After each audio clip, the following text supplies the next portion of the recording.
Esta tarde vamos a tener la participación en este panel foro que está dedicado a pediatría de la doctora Ana Lucía Díez Recinos. ¿Dónde está la doctora? Venga, por favor, doctora. No la mira. Disculpe, voy a quitar eso porque ni me miran ni miro.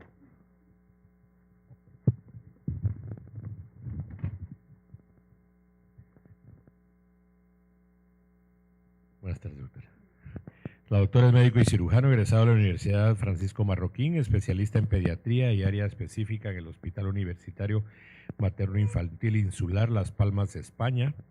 Subespecialista en neonatología, con estancia formativa en centros internacionales de referencia en Barcelona, España, Miami, Estados Unidos.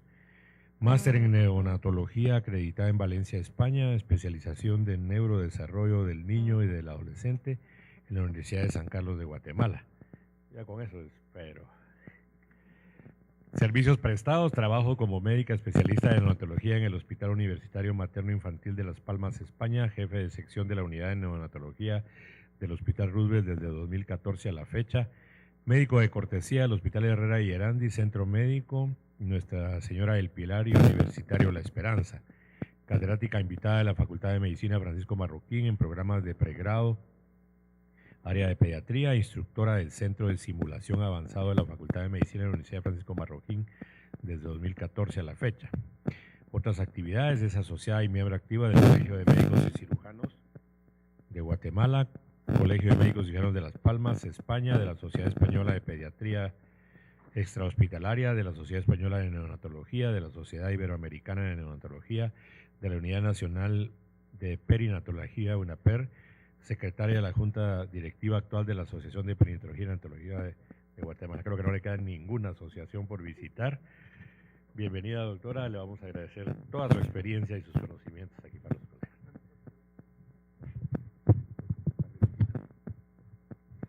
Bueno, pues muy buenas noches a todos ustedes. Qué alegre ver a tanta gente interesada en este tema. A mí me ha tocado hablarles un poquito de lo que son los cuidados básicos del recién nacido de bajo peso. Entonces este es un concepto un poquito diferente que vamos a ver. Esto va enfocado principalmente a áreas de atención primaria, primer y segundo nivel. Y vamos a ver.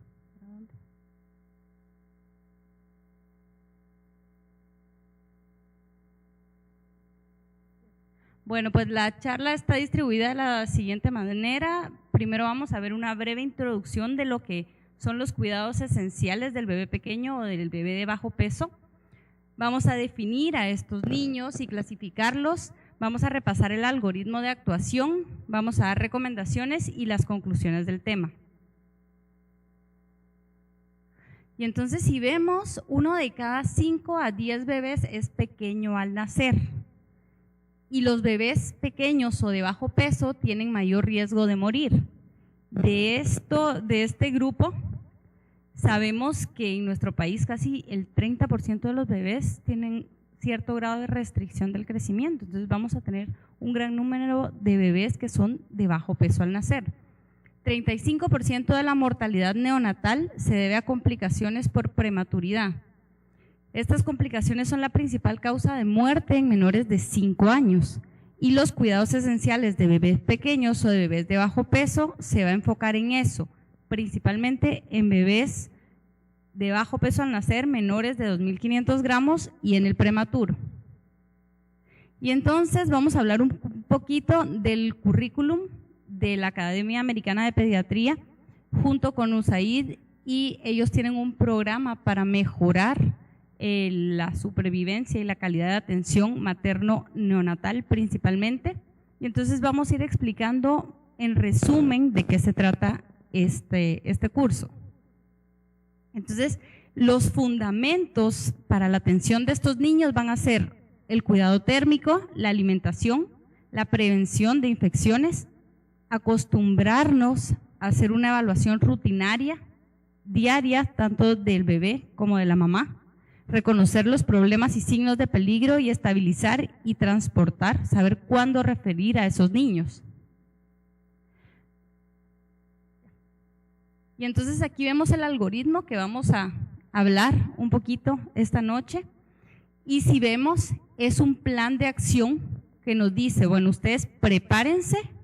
Lo primero es prepararse para ese nacimiento, saber que la madre tiene factores de riesgo. Y luego, si vemos, hay dos partes principales.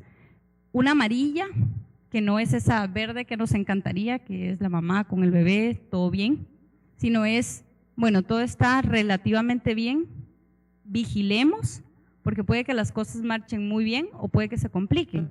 Y luego tenemos el área roja, que es en donde tenemos a esos bebés de bajo peso que no están sanos y son los que tenemos que identificar.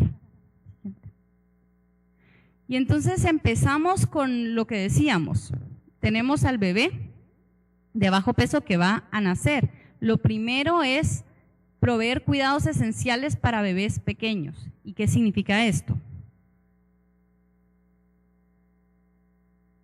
Vemos que la mayoría de bebés pequeños pueden mantenerse sanos y van a crecer si les damos esos cuidados apropiados y ese apoyo básico desde el primer minuto de nacidos. El bebé pequeño sano es aquel que pesa entre 1.500 y 2.500 gramos, respira bien, mantiene una temperatura normal con cuidados térmicos, eso es piel con piel, por eso es que es tan importante y vamos a hablar un poquito después de eso. Se alimenta con el pecho y tenemos ciertas técnicas que podemos utilizar o enseñarle a los padres en casa, que puede ser alimentación con taza, con jeringa, o hay casos en los que necesitamos enseñarle a los papás a alimentar al bebé por sonda. Es ese bebé que va a ir aumentando de peso y que, ojo, no presenta señales de peligro. Y entonces lo que tenemos que hacer, o el objetivo, es intentar prevenir las complicaciones más comunes. Y acuérdense que en estos bebés son 4. O sea, nace un bebé pequeño, ustedes tengan en mente esto: problemas respiratorios, lo más frecuente, temperatura baja o control de la temperatura, y esto es un factor independiente de muerte en estos niños, alimentación inadecuada e infecciones. Y luego, la importancia que tiene reconocer cuando hay un problema y dar respuesta a los problemas oportunamente. Eso significa evaluar rutinariamente al bebé y a la mamá, lo que comentábamos, decidir si los hallazgos que encontremos son normales o anormales y actuar dependiendo de eso, ya sea mandándolo a un hospital con mayores recursos o con algún especialista si fuera necesario. Entonces, la primera parte, repasando, era prepárese para el nacimiento, y esto es, vaya, revise la historia de la mamá. Cuando le evaluaron, esta mamá tenía riesgo de minuto de vida, tenemos que decidir si ese niño necesita algún tipo de asistencia o no. Seleccionar el tamaño adecuado de la mascarilla, verificar la bolsa de ventilación y ver esas necesidades especiales y platicarlas con la familia. Y decirle a la mamá, bueno, creo que vamos a tener un bebé pequeño, vamos a ver cómo nace, qué tipo de asistencia necesita, si todo bien, entonces podemos colocarlo en el piel con piel directamente. Siguiente. Y entonces, si ven, ¿qué nos dice la siguiente parte? Provean los cuidados esenciales para el recién nacido. Entonces esto ustedes se lo saben mejor que yo. Dar prioridad a iniciar la lactancia materna lo más pronto posible. Prevenir enfermedades, dando la profilaxis ocular, los cuidados del cordón, administrar la vitamina K, hacer el examen físico, control de la temperatura, el peso del bebé, y ahí ya tenemos que haber clasificado a este niño. Siguiente. Y entonces, ¿cuál es la recomendación? En los primeros 90 minutos o 90 minutos después del nacimiento. ¿Por qué? Porque ellos le dan mucha prioridad a tener esos 60 minutos de piel con piel si el niño está en adecuadas condiciones. Y entonces, más o menos en los primeros 90 minutos del nacimiento tenemos que ver si ese niño está con un piel con piel adecuado, si ese niño está muy flácido, sigue muy frío. Entonces podemos como optimizar un poquito el piel con piel, revisar cómo está este patrón respiratorio y abrigar un poco más a la madre.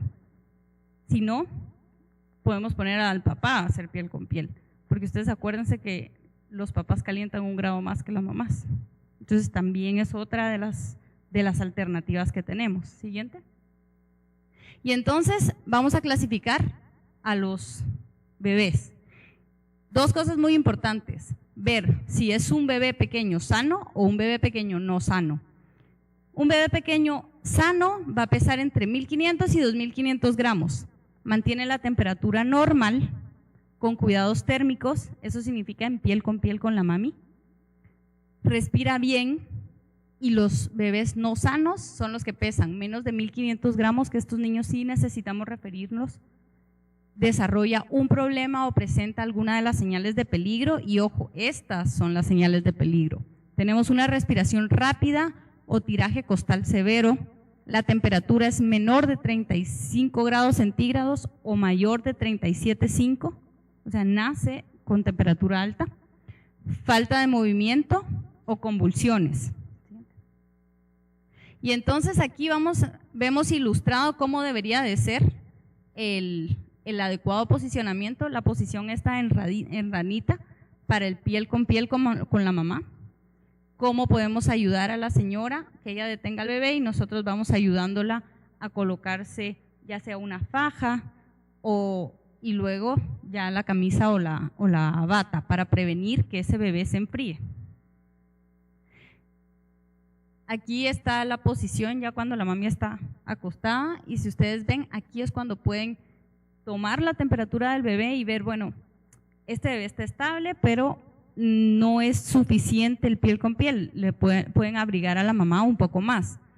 Los cuidados prolongados del piel con piel, que se definen como más de 20 horas al día de método canguro, pueden ser apropiados. Hay que instruir a los papás sobre esto. Eso significa la mamá tiene que estar con el bebé todo el tiempo haciendo lo que haga. Entonces tenemos las cangureras que nos pueden ayudar con eso, sino las fajas, o hay blusas de tubo que funcionan muy bien como para sostener el bebé y ponerlo en esa posición de ranita adecuadamente.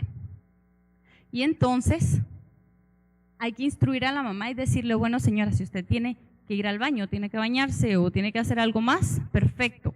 Alguien más de la familia se tiene que poner al bebé en canguro.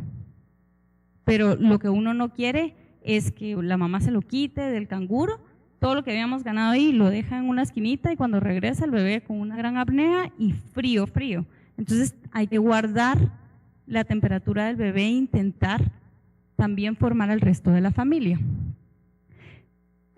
Apoyar y aconsejar a la madre y irla implicando mucho con el cuidado del bebé.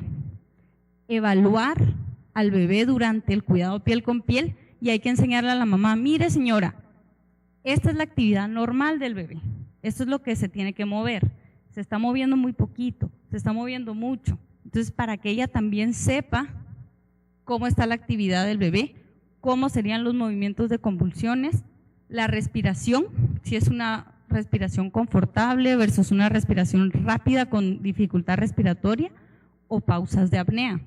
Color, si es rosado o el bebé está pálido, muy amarillo, azul, y la temperatura.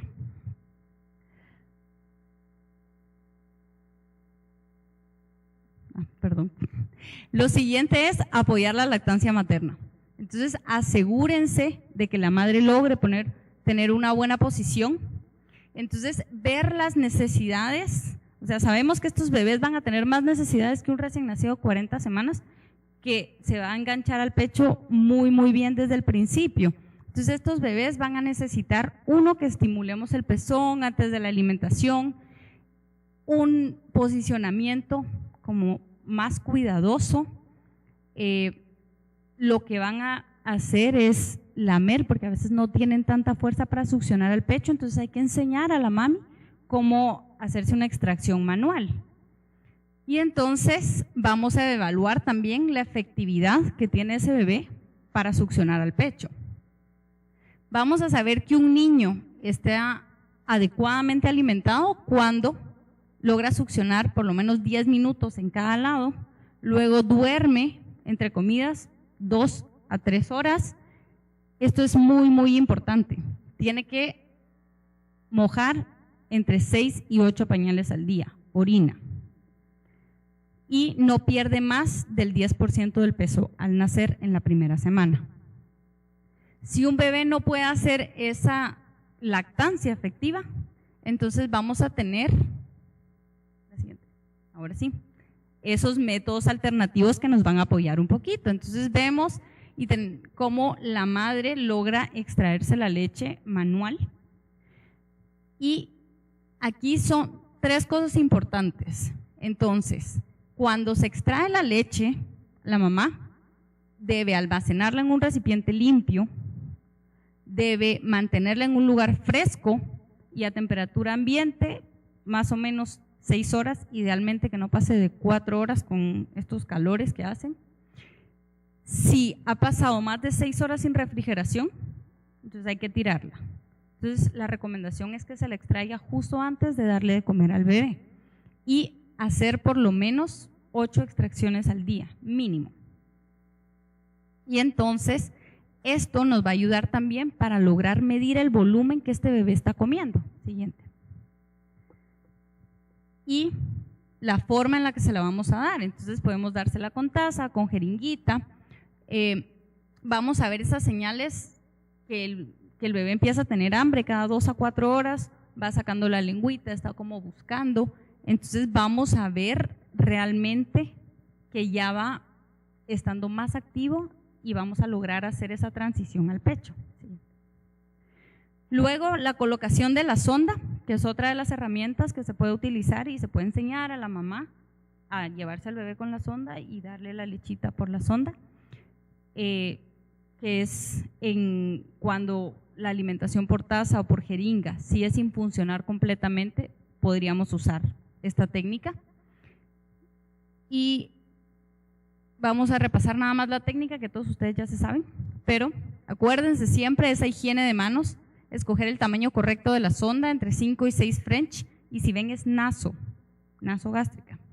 Lubricar la sonda con la leche materna y hay que introducir la sonda suavemente a través de las fosas nasales hasta la marquita que vamos a haber hecho desde la punta de la nariz hasta la mitad del lóbulo de la oreja y luego a la mitad del borde inferior del esternón y el ombligo. Esa es nuestra medida. Entonces vamos a hacer una marquita y la vamos a introducir hasta ahí. Debemos confirmar siempre que la colocación esté correcta y fijarla. Entonces esta es una de las diapositivas que creo que más nos van a ayudar. Entonces nos da una guía más o menos de cuánto volumen de leche le tenemos que dar al bebé y eso lo calculan de acuerdo al peso. Entonces en el primer día, si el niño pesa entre 2 kilos y 2.5, son 15 ml cada 3 horas, si es 1.7 a 2 kilos, 10 ml, y luego vamos aumentando dependiendo del día de vida. La alimentación la deberíamos administrar más o menos en 10 a 15 minutos y vamos a ir evaluando cómo está la mamá para lograr esa transición. Entonces siempre intentamos que el bebé colocarlo al pecho y luego, y se puede hacer simultáneamente, administrar la leche por la sonda. Evaluar, y aquí que me interesa que ustedes sepan que tienen que vigilar en estos niños, principalmente temperatura, peso, ingesta y producción. Eso significa cuántos pañales mojan, cuántas deposiciones hacen al día. El de antes, un segundo, perdón. Y luego aquí, dependiendo lo que ustedes evaluaron, hay que discutir las observaciones de la mamá. Ella les va a decir, mire, es que hoy lo noto más dormidito. Ellas son las que están todo el día con los bebés, entonces uno tiene que confiar mucho en lo que ellas ven diferente. La respiración, el color, la temperatura, realizar un examen físico limitado y luego lo vamos a clasificar ya sea en sano, dudoso o no sano y dependiendo de eso vamos a modificar nuestras actuaciones. Luego si tenemos algún problema, si es un niño con señales de peligro, saber estabilizar a ese paciente. Acuérdense que la mejor incubadora para trasladar a un bebé es piel con la mamá. Entonces intentar trasladar a la señora en todos esos casos en los que habían problemas, peso menor de 1500, apnea, infección de cordón, ictericia, intolerancia a la alimentación o pobre aumento de peso. Tenemos que estabilizar al paciente, comunicarle a la familia cuál es nuestra sospecha clínica y comunicarnos con el hospital receptor.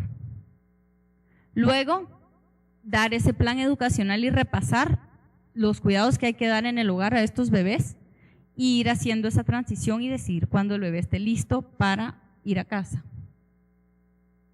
O bueno, para el alta definitiva.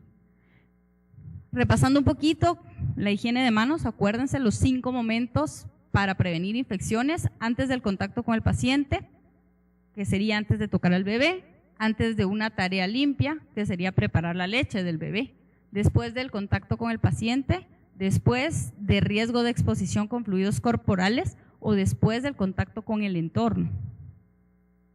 Aquí vemos la técnica otra vez, vemos cómo lavarse las manos con agua y jabón y cómo frotarse con el gel. Si ven, aquí me interesan 2 cosas, si ustedes van a usar jabón en seco o gel a base de alcohol, deberían de frotarse entre 20 y 30 segundos y esperar que se seque.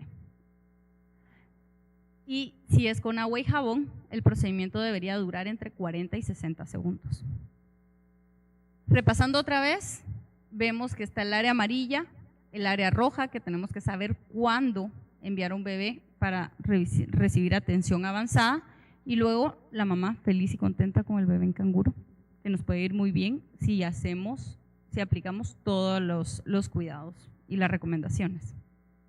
Aquí vemos los diferentes escenarios, entonces esto es solo para ilustrarles todo lo que puede pasar. Hay en internet este que se llama Global Health Project y tienen muchos videos para enseñar a las mamás cómo hacer la extracción manual, cuáles son los cuidados del cordón, como muchos videos ilustrativos de cómo tienen que hacer los procedimientos y para los médicos también. Y luego terminé, conclusiones. Entonces la importancia de esto es la aplicación de conocimientos generales para tener esa adecuada evaluación y manejo del recién nacido de bajo peso. Nuestro objetivo es mejorar la atención y resultados de nuestros recién nacidos, disminuir esa mortalidad, incrementar la confianza del personal sanitario en sí mismo, sirve como estructura para mejorar la calidad de la atención y esa educación y empoderamiento de los papás para cuidar a sus hijos posteriormente. Y muchas gracias. Gracias.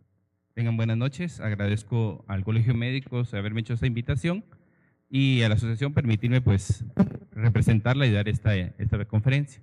Quiero hacer la salvedad que el curso de reanimación neonatal es un curso de más o menos un mes de lectura del libro y 2 días de práctica, o sea que no podemos esperar que con esta clase pues logremos ser reanimadores. Lo que realmente quiero dar son las nuevas pautas que se han dado de las diferentes versiones y de esa manera pues poder nosotros tomar principios básicos que nos puedan servir para una reanimación adecuada, ¿verdad?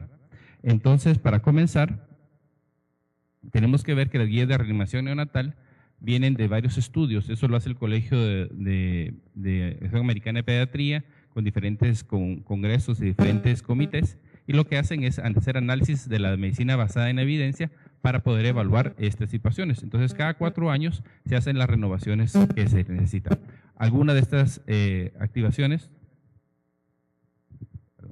estas actividades a veces no son compatibles con nuestras atenciones de primer nivel, pero revisemos que es una reanimación avanzada, donde tenemos todo el recurso. Yo siempre le digo a los estudiantes que es recomendable, aunque no se tenga el recurso, tener el conocimiento de todo lo que uno tiene, ¿verdad? Entonces, como ven, las guías se basan cada 5 años y es un comité que se llama ILCOR y va haciendo diferentes consensos para tener las nuevas revisiones. Esto fue hecho en el año 2016, salió la 7ª edición, en el 2017 la edición en español, donde la Asociación de Medicina Perinatal llevó a 5 colegas, de los cuales me siento parte de ellos, y somos ya instructores nacionales de reanimación. Entonces, parte de la asociación, como decía Ana Lucía, aparte de ver los cursos de educación básica, vamos a estar llevando cursos de replicación de reanimación avanzada. El primer curso ya se realizó en el mes de marzo en Shela, y se certificó a 23 personas como reanimadores avanzados. Entonces ya tenemos diferentes cursos y también la asociación trabaja en conjunto con el ministerio con la técnica de ABR, que es ayudando a los bebés a respirar, que es parte de este sistema. Entonces, como asociación estamos comprometidos en ayudar a mejorar la salud materno-neonatal.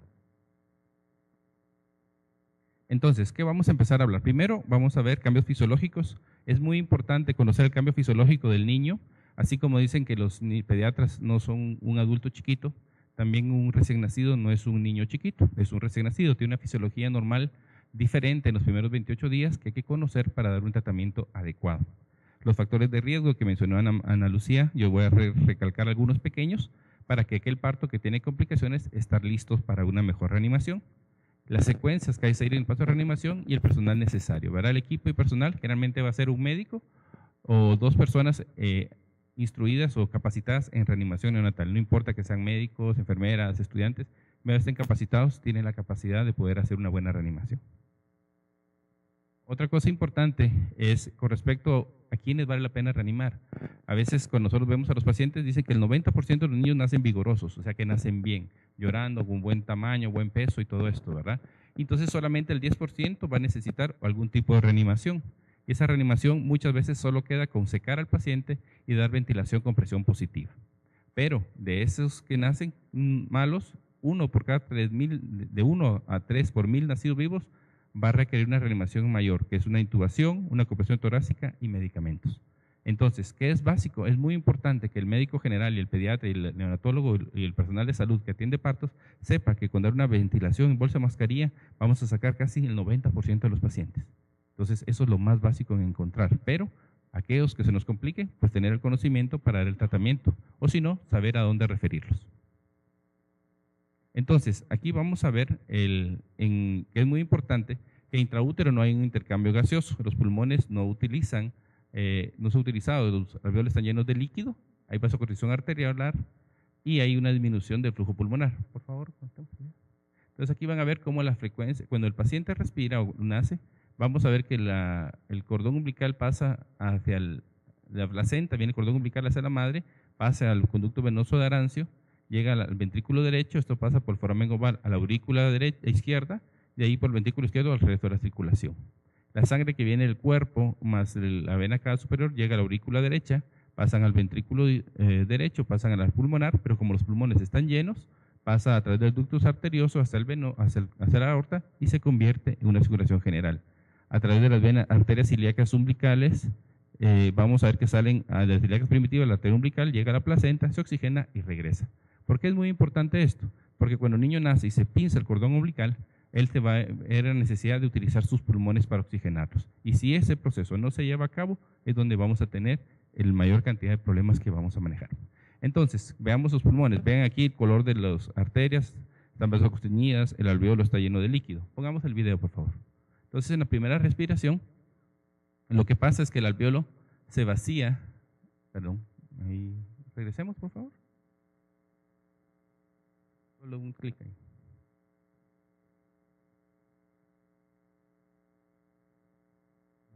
Ahí está. Entonces se dan cuenta cómo el primera respiración está lleno de líquido. En la siguiente respiración, vuelve a bajarse el líquido y ya se llena de aire. Entonces, en ese momento, no corre el video. Ahí está. Entonces ven cómo baja el líquido en la primera respiración. En la segunda respiración termina de eliminar el líquido y entonces ya se llena de aire y empieza a ventilar el niño. Y en el momento que ventila, las arterias se abren y entonces ya permite la oxigenación. Eso es básico en las primeras respiraciones del niño. Si el niño no lo hace, ahí estamos complicados. Todos se dan cuenta que la base de la reanimación no es como en el adulto, el masaje cardíaco, sino que aquí la ventilación alveolar. Sigamos, por favor.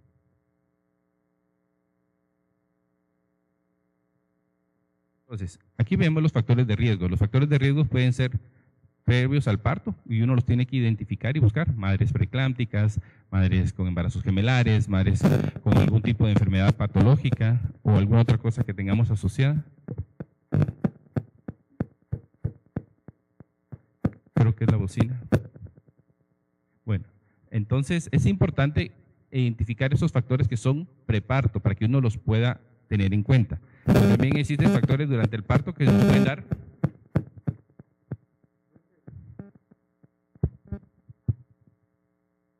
¿Aló? ¿Así? Ahí posición de la bocina.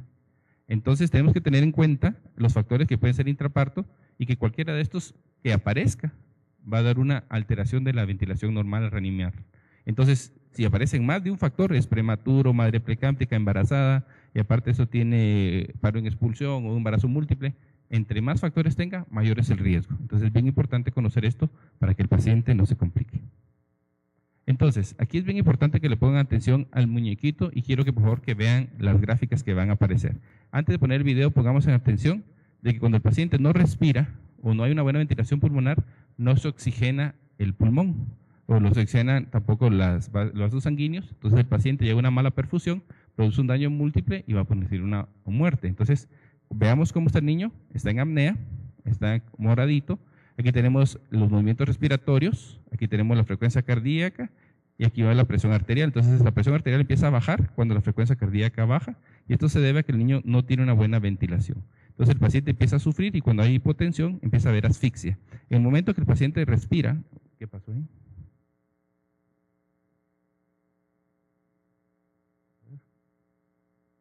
Pongámoslo otra vez, por favor. Entonces, es para que vieran el video bien.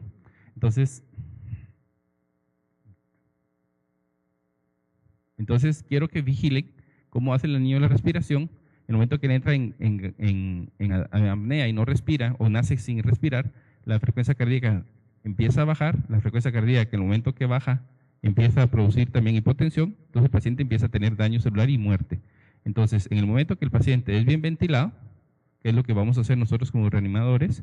Vamos a hacer que la ventilación mejore, que oxigena al paciente, mejora su frecuencia cardíaca, mejora su presión arterial y le salvaron la vida al niño.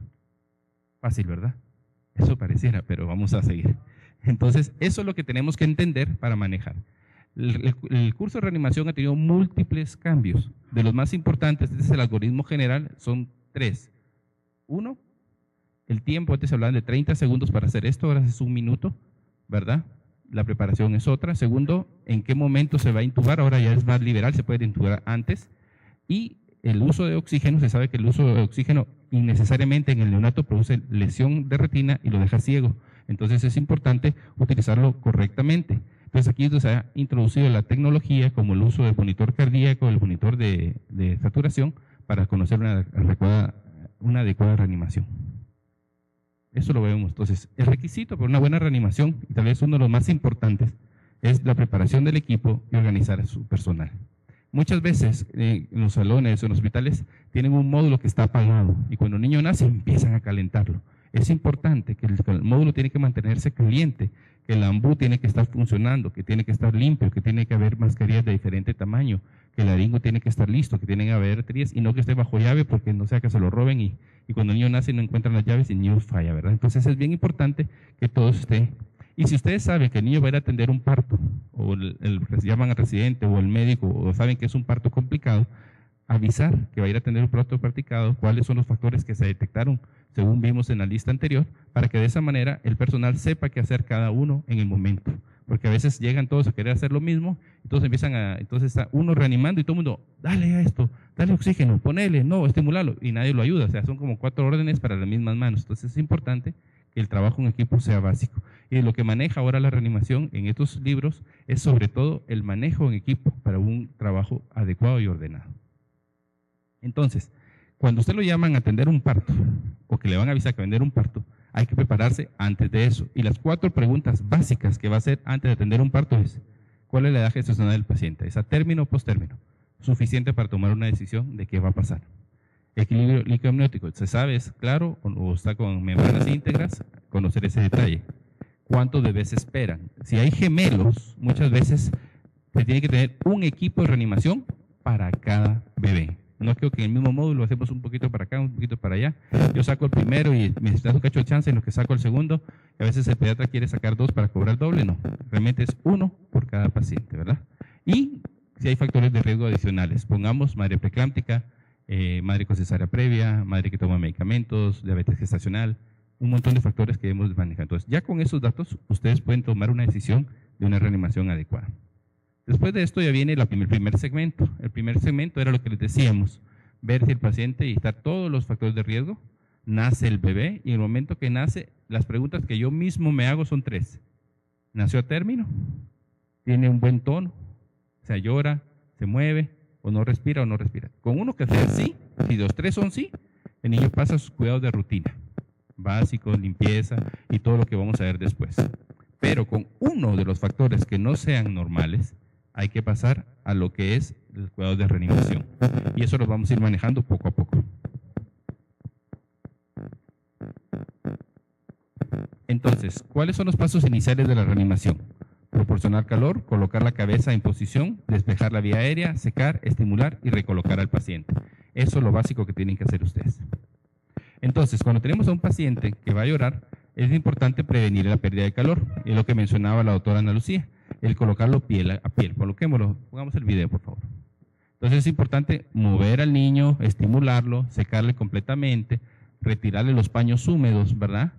Algunos le pegan en las plantitas de los pies, ahora eso ya no está como parte de la estimulación, pero se puede utilizar, pinzar el cordón umbilical, ver si está latiendo y poder esperar hasta que deje de latir para pinzarlo completamente. Y si en tal caso el niño tiene alguna complicación, pues hay que llevarlo al modo precalentado para hacerlo, ¿verdad? Esto obviamente es un parto normal. Sigamos, por favor.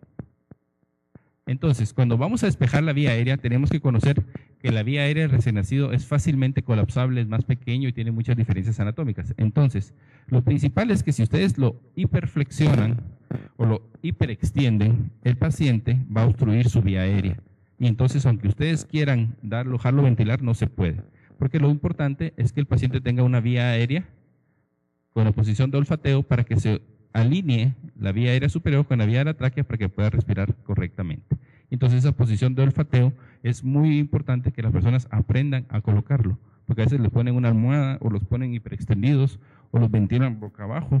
Yo siempre he dicho que la apnea más grande que ha habido en el mundo es la Virgen del Rosario, el niño que tiene cargado, ya está así, el niño está obstruido desde que nació, ¿verdad? Entonces hay que tener cuidado.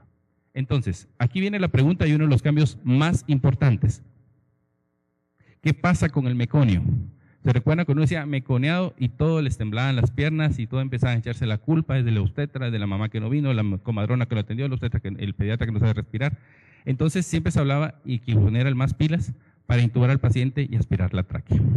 Se ha revisado la medicina basada en evidencias desde que se crearon estas conductas y se ha dado cuenta que la aspiración directa de la tráquea ya queda abolida. No es necesaria porque no hay un beneficio real de la limpieza de la vía aérea. No se descarta completamente a menos que uno tenga una obstrucción completa y el libro es muy categórico en el cual dice que puede quedarse la opción, pero ya de rutina ya no se debe estimular. Se debe limpiar la perilla, la boca con la gasita y después seguir con los cuidados de rutina normales, ¿verdad? Pero es de recordar que el líquido amniótico presente, teñido de meconio, sí es un signo de sufrimiento y hay que ver a ese paciente con más cuidado en la reanimación posterior, ¿verdad? Entonces, esto que se hacía antes de poner más pilas y que lo intubaban y hacían de todo, ya no se queda como una rutina. Tal vez quitarse la mente rutinariamente. Puede utilizarse en un caso extremo, pero rutinariamente ya no se debe hacer, ¿verdad? Entonces, cuando tenemos al paciente que nació bien, hay que estimularlo. Entonces, pongamos el video, por favor. Recordemos secarlo bien, frotarle la espalda, estimularlo. A veces solo con frotar adecuadamente la espalda es suficiente y retirar el paño húmedo. Es muy importante, el pañal mojado es bien importante para que el paciente seque y quede su temperatura lo más pronto posible. Posiblemente fue una cesárea en la cual la madre no podía tener piel con piel, entonces por eso lo trasladan a un área donde va a estar precalentada y lista, ¿verdad? Cosas que no hay que hacer. Cuando el niño se sale deprimido, uno se estresa y empiezan a hacer aquellas cosas que uno maneja, ¿verdad? Así como que llora, muchachito, que lo empiezan a hacer, como salían en las películas, que lo colgaban, le pegaban en las nalgas, le meten el termómetro, le explican, le ponen algo. Todo eso ya no se hace, porque todo esto produce daño al niño y se dan cuenta que lo que el niño necesita es una ventilación efectiva. Entonces aquí se pone todo lo que no hay que hacerle al bebé, por favor. Por eso está la gran X roja, para que aprendamos que no hay que hacerlo. Entonces recordemos los pasos iniciales: posicionar el calor, colocar la cabeza, despejar la vía aérea, secar, estimular y recolocar. Y hasta este punto el 90% de los niños van a estar respirando y llorando felices. Y ustedes se lo van a dar a la mamá y que se quede piel con piel y que se quede estable. El 90%. Pero ¿qué pasa con ese 10% que se complica? Entonces, a los 60 segundos hay que evaluar si el paciente tiene un buen esfuerzo respiratorio, si tiene una frecuencia cardíaca adecuada o si tiene qué tipo de color. Y en ese orden.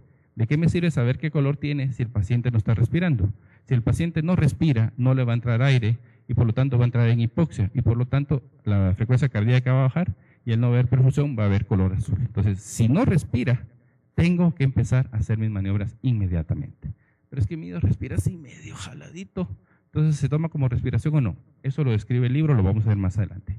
Entonces, hablando de algo que es importante, el pinzamiento del cordón umbilical. Se habla que cuando es un parto a término, en buenas condiciones, sin ninguna complicación, y el niño nace y se pone sobre el vientre de la madre, se puede tocar el cordón umbilical y dejarlo que pulse, y cuando deja de pulsar, se pinza, que puede ser entre 30 y 60 segundos. Algunos libros dicen 3 minutos, pero realmente 30 segundos es suficiente para que pase una buena cantidad de sangre de la placenta al niño y quede con un buen hematocrito. Y esto no llega al riesgo de poliglobulia, pero sí mejora las reservas de hierro para la vida futura. Y recuérdense que uno de los mayores daños cerebrales es la anemia. Entonces, al no ver anemia, hay una mejor evolución de ese paciente. Entonces, el pinzamiento es importante. Pero, y hago el pero, es en aquel paciente que nace un parto vaginal normal. Aquellos pacientes que el niño tiene un antecedente de un desprendimiento de placenta, de una madre convulsionando o una cosa así, se debe pinzar inmediatamente y llevarlo al área de reanimación. ¿Qué hacer con aquel que está deprimido y no quiere responder, pero nació por parto vaginal? No hay medicina basada en evidencia que diga que hay que hacer pensamiento tardío. Se recomienda pensarlo y llevarlo al área de reanimación para que el reanimador no pierda tiempo en hacer una reanimación adecuada. Está de acuerdo el pensamiento tardío del cordón, siempre y cuando sea un parto normal, en buenas condiciones. Los demás hay que hacer lo que hay que hacer para reanimar adecuadamente al paciente, y si eso implica quitar el cordón para llevar al paciente a una área de reanimación, hay que hacerlo. Entonces, aquí están los otros cambios que hay ahora en la reanimación. ¿Qué hacer con el oxígeno? Antes, cuando necesitábamos dar ventilación, a todos les poníamos FiO2 del 100%. Recordemos que el niño intraútero ha vivido con una hipoxia, entonces ahora hay que utilizar adecuadamente el oxígeno, porque el exceso de oxígeno libera radicales libres en el cuerpo del niño y si son prematuros lesiona permanentemente solo el ojo, sino también otros órganos como cerebro, corazón e hígado. Entonces, ¿qué tenemos? Si el paciente nace y tiene que estar reanimado, se le debe poner un oxímetro en la mano derecha. ¿Por qué en la mano derecha? Porque es el área preductal, donde tiene mayor cantidad de oxígeno. Y entonces, si el bebé está respirando y está todo, pero se mira cianótico, uno tiene que decidir con base a la saturación al minuto, a los 2 minutos, a los 3 minutos, 4 minutos, la necesidad o no de oxígeno complementario. Entonces me dicen, doctor, ¿y cómo vamos a saber de memoria esto? Es que no se debe saber de memoria. Debe haber una tabla de estas pegadas en las áreas de reanimación, donde todo el mundo la entienda y sepa cómo hacer. Y no que venga a enfermería y que le ponga un pedazo de espadrapo, o que la quite, o que le den la vuelta para anotar el teléfono de alguien. No, tiene que estar pegado a un área, necesita ser visible y debe mantenerse. Y si no, pues buscar neumotécnicos, ¿verdad? Que van subiendo de 5 en 5 el porcentaje según el minuto de vida que tenga, ¿verdad? Entonces, ¿qué pasa con ese paciente que nace deprimido y que necesita ventilación? Veamos lo que dice el algoritmo. Paciente que nace en apnea, sí. Entonces hay que llevarlo a ponerle ventilación con presión positiva, colocarle un monitor de saturación y si se tiene, un monitor cardíaco para estar de acuerdo que esa frecuencia sea adecuada. Y entonces ahí lo que se empieza a hacer es la ventilación con bolsa y mascarilla. Es importante que si vamos a colocar el oxímetro tiene que ser en la mano derecha y tiene que tener la capacidad de ser un sensor de niño. A veces pone uno de adulto, ahora que todo el mundo anda con unos que son como clip, son demasiado grandes y no son sensibles por el niño. Entonces pierden mucho tiempo en tratar de que eso marque cuando realmente lo que tienen que hacer es reanimar. Es una de las indicaciones de usar oxígeno, porque si el paciente está en bradicardia, menor de 60 por minuto, FiO2 al 100%, de una vez. Entonces, es importante que cuando uno va a dar la ventilación, tiene que tener el cuidado de hacer una ventilación, no así como que estoy estresado, sino que hay 1, 2, ventila, 1, 2, ventila, 1, 2, ventila, de manera que hacer, ¿cómo se llama esto? Una forma rítmica, cerciorándose que tenga cubierta la nariz y la boca y que tenga una buena expansión del tórax. Entonces, es importante que vean aquí, antes de que me ponga el video, las mascarillas hay de 2 tipos, redondas y anatómicas. Entonces, las redondas tienen la ventaja que dependiendo como no importa cómo la agarre, va a cubrir lo que necesita. Mientras que las anatómicas, si usted las pone de una forma incorrecta, va a tener fuga y la principal causa por la cual una ventilación es inefectiva es por la fuga de la mascarilla con el embudo. Entonces pongamos el video, van a ver cómo es importante. Regresemos, por favor. ¿El video? No.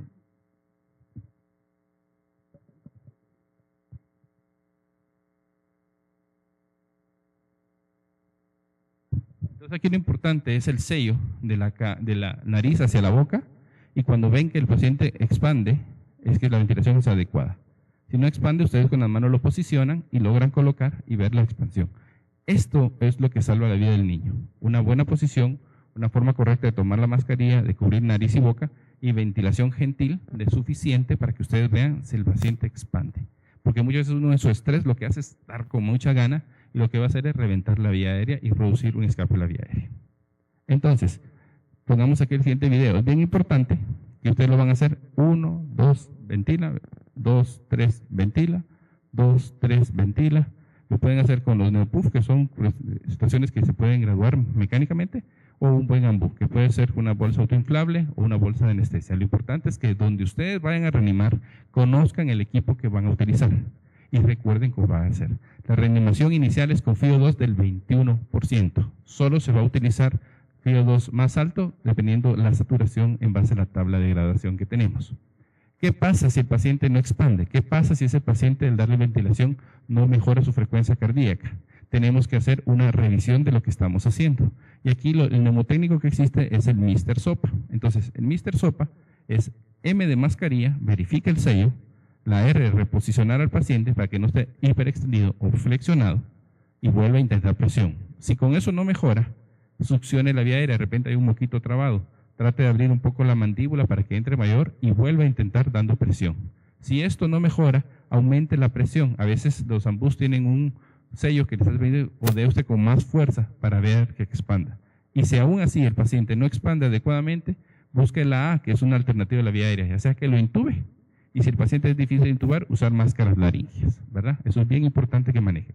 El Mr. SOPA es lo que a veces va a salvar al paciente antes de llegar a una reanimación avanzada de masaje e intubación. ¿Qué pasa si el RN no mejora y la frecuencia cardíaca está menor de 60? Revisamos el aporte de oxígeno, podemos subir FIO2, sello de la mascarilla, mejorar la presión, puede estar mal armado el ambú, por eso siempre es importante que cuando uno revisa su equipo, ver que el ambú tenga un buen sello y una buena presión. Y si eso no sucede, considerar la intubación si no se ha hecho y empezar las compresiones. En el algoritmo aparece esto: frecuencia cardíaca menor de 100, sí, verifique movimientos, haga todo esto, intúbelo si es necesario. Frecuencia cardíaca aún así no mejora, entonces intube y comience las compresiones torácicas. Entonces aquí viene la pregunta del mío: ¿qué es lo que vamos a hacer? ¿Lo vamos a intubar o vamos a usar compresiones? Si hay alguien hábil, es mejor empezar con la intubación y después iniciar con las compresiones. Entonces, la intubación, ¿cuál es el objetivo de la intubación? Mejorar la eficacia de la ventilación, mejorar la coordinación en las compresiones torácicas, y puede usarse como vía alternativa para drogas si fuera necesario. Pongamos el video, por favor. Lo importante de hacer un video es, o de una intubación, es identificar la epiglotis, la glotis y las cuerdas vocales. Introducir el tubo orotraqueal, generalmente los tubos pueden tener marcas, y colocarlo entre la primera y la segunda marca y dejarlo a nivel de las cuerdas vocales. Si ustedes lo meten mucho, lo van a monointubar, le van a producir atelectasias, y si lo dejan muy afuera, no va a tener buen sello. Entonces es bien importante hacer esto, y esto es con la intubación orotraqueal. ¿Qué tubo vamos a utilizar? Eso va a depender de la edad gestacional y del peso. Ya existen tablas de gradación según la edad gestacional, y generalmente por cada 1000 gramos vamos a usar un tubo 0.5 más. Entonces de 1000 gramos, 2.5, de 1000 a 2000, 3, de 2001 a 3000, 3.5, y más de 3000, de 3.5 a 4. Antes, cuando le decían a uno, mire, ¿y cuánto lo voy a meter? ¿Y cuánto lo voy a sacar? Si ustedes tienen el tubo como que vieron en el video, donde hay unas pequeñas marquitas, dejar entre el primero y la segunda marca es suficiente, dejarlo al nivel de las cuerdas vocales para que se quede una buena ventilación. Pero si no tenemos eso, la nueva de las cosas nuevas que hay en intubación es esto: se mide de la punta de la nariz al lóbulo, lo que se llama distancia nariz-trago. Entonces, por ejemplo, tiene de aquí para acá y tiene el número 6, ustedes le suman 1 y lo dejan en el tubo en el número 7. Entonces, esta es la nueva. Antes era el peso en kilos más 2, pero como nunca sabe uno cuánto pesa, entonces lo más fácil es colocar la medición de la distancia nariz-trago y hacer esa medición más 1. ¿De acuerdo? Por eso debe tener 1 metro. Entonces, si ya tenemos al paciente intubado, ventilamos y no mejora su frecuencia cardíaca, no sé si me muevo de aquel lado.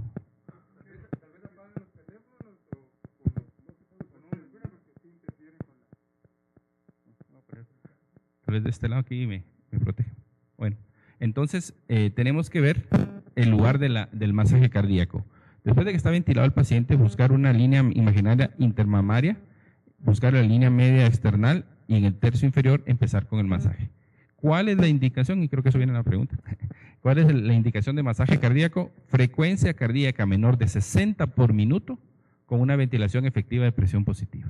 Esta es la única indicación. Porque algunos que con 80, que 90, que 100, no, esta es la única indicación. Y es importante que la principal causa de la bradicardia es la hipoxia. Entonces, si usted no da una buena ventilación, no espere que la frecuencia cardíaca mejore. Pelee y trate de instruir a su personal para que sepan dar ventilación efectiva para poder mejorar la frecuencia cardíaca. Entonces, los masajes cardíacos han variado. Antes se usaba el masaje de los 2 dedos, poniendo el otro abajo, que el de acá. Entonces se daban cuenta que cuando usaban el de 2 pulgares, que es el más efectivo, generalmente la persona que está dando masaje está aquí, así. Con mi espalda cubro al bebé y le evito poder dar un acceso vascular al que esté a la par. Entonces, después de que usted ya facilitó la vía aérea, se hace un movimiento. El que está ventilando se pone lateral y el de masaje pasa a la cabeza y hace el masaje de inverso. Y al hacer este masaje, deja el espacio del bebé listo para colocar catéter si es necesario. Es una cosa muy práctica, pero a veces nosotros tenemos el módulo pegado para la pared, entonces estamos aquí que no puedo curar. Entonces hay que ver que el módulo de reanimación esté en condiciones óptimas para poder dar una reanimación adecuada. Entonces, cuando vamos a una ventilación, es bien importante el masaje, la relación 3:1. Pongamos el video, por favor. Entonces, se dan cuenta, 1, 2, 3, ventila, 2, 3, ventila, 2, 3, ventila, 1, 2, 3, ventila, 2, 3, ventila. Entonces, de esta manera es la relación 3:1. En los adultos ha variado, en los niños mayores también ha variado la relación, 2:15, si estoy 1, si hay 2 reanimadores, cómo comienza, 32, pero siempre es importante que en neonatos sigue siendo la relación 3:1, porque lo que uno busca es que sean 3 latidos por una respiración, para que demos una frecuencia cardíaca más o menos de 120 por minuto con 40 respiraciones, que es lo fisiológico en un recién nacido.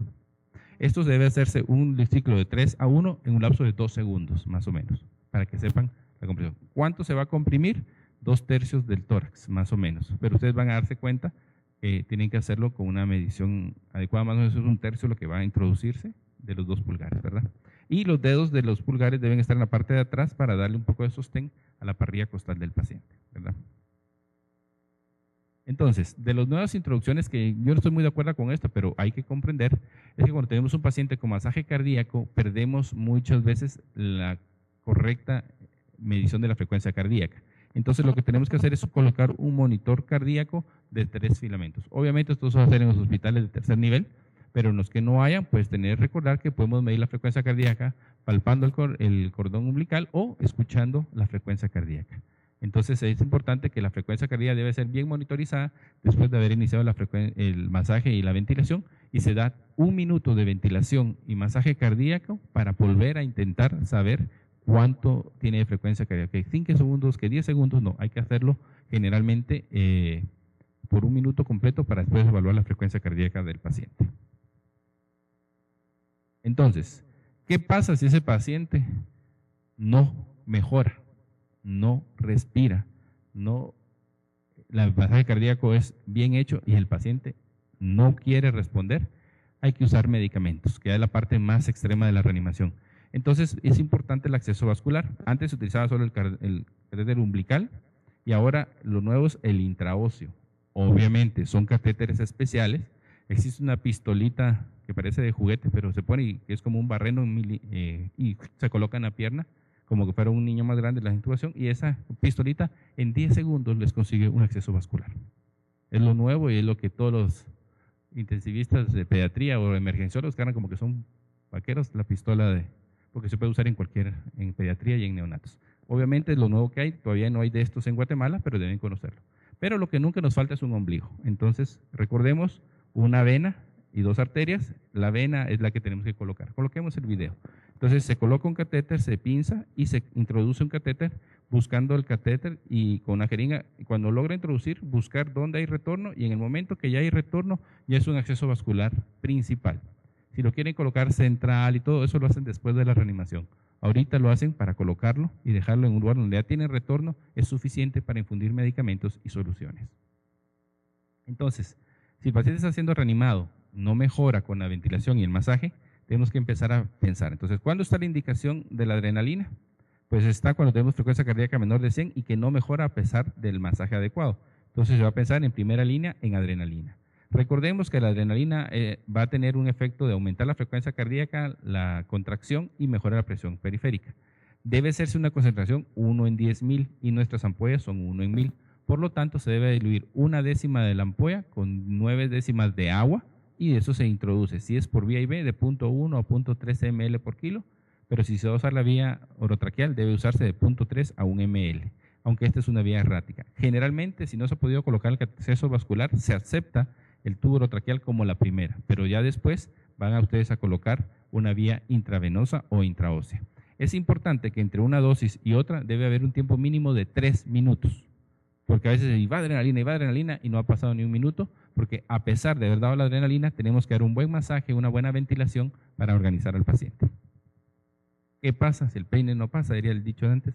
Entonces ahora tenemos, ¿qué pasa con ese paciente que ya le dimos masaje, lo ventilamos, le pusimos adrenalina y a pesar de eso no mejora? Ya está para llorar uno ahí, ¿verdad? Pero entonces en ese momento hay que considerar hipovolemia, ¿verdad? Y entonces hay que ver qué historia de condiciones asociadas, desprendimiento de placenta, ruptura uterina, accidente de tránsito, cualquier cosa. Ahora que es tan frecuente, herida de arma de fuego a la madre, tantas pérdidas volumétricas. Entonces el paciente no responde a la hipovolemia, entonces hay que pensar en el paciente que está en choque. ¿Y cuáles son las clínicas del choque? Paciente pálido, pulsos débiles y bradicardia que persiste. Entonces se le da su frecuencia cardíaca que no mejora, se da adrenalina, no mejora, y entonces pensamos en pasarle volumen.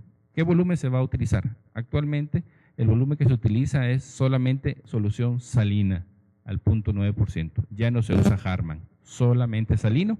Y si hay sangrado, puede usarse o sangre RH negativo. Pero aquí en Guatemala, híjole, casi para el día de mañana la consiguen, porque nunca hay. Entonces, generalmente, queremos que salino hay en todos lados y nos puede ayudar. ¿Cuál es el volumen? 10 cc por kilo, pero no sabemos cuánto pesa. Calcúlelo, pesa 2, 3 kilos, 30 cc, 40 cc, 1 cc más, 1 cc menos, no va a ser problema.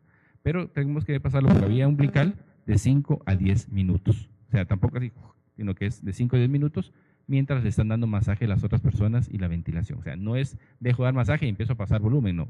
Sigo dando masaje, estoy ventilando y una tercera persona que hizo el acceso vascular se encarga de medicamentos y de volumen. Pero ¿qué pasa si a pesar de esto no mejora? Entonces tenemos que pensar en otros medicamentos. El bicarbonato ya no se usa. Ya no se usa el bicarbonato, tiene muchas complicaciones y no ha habido una mejoría. Se dice que no hay datos de forma rutinaria. Si ustedes están en la post-reanimación y tienen la opción de tener gases, tienen una acidosis persistente y pueden ayudarse con el bicarbonato, lo pueden usar, pero ya no se usa de rutina en la reanimación inicial. Y la naloxone, que todo el mundo peleaba porque nunca tenía naloxone, se ha dado cuenta que no hay beneficios en el uso de naloxone en pacientes que están deprimidos por medicamentos. Pero sí se ha visto que hay estudios en animales donde complica al paciente con edema pulmonar y paro y convulsiones por el uso de naloxone. Por lo tanto, el uso de naloxone ya está proscrito, ya no se utiliza en reanimación. Reanimación neonatal, 2 cositas, adrenalina y solución salina. Un buen ambú, oxígeno, y si tienen un oxímetro y monitor cardíaco, excelente. Y alguien que sepa. Y por último, aquel paciente que nadie quiere tener, que ya hicimos todo esto y a pesar de todo no mejora. Entonces ya empezamos a pensar más jornadas en la cual tenemos un paciente con mucho ñeque y que le reventamos el pulmón, o de repente fue una extracción muy dificultosa al momento del parto y fue una ruptura, un derrame pleural o un quilotórax, una hernia fragmática no diagnosticada, una neumonía congénita severa que tiene el paciente, o una premotorial extrema que tiene deficiencia de surfactante extremo que no logra el paciente mejorar la ventilación. Y entonces aquí tenemos algunos ejemplos de un neumotórax de tensión, de un paciente ventilado, o a veces cuando no se coordina la ventilación con el masaje cardíaco, usted está insuflando y el otro viene dando y usted mismo produce el neumotórax por no haber una coordinación adecuada entre ventilación y reanimación.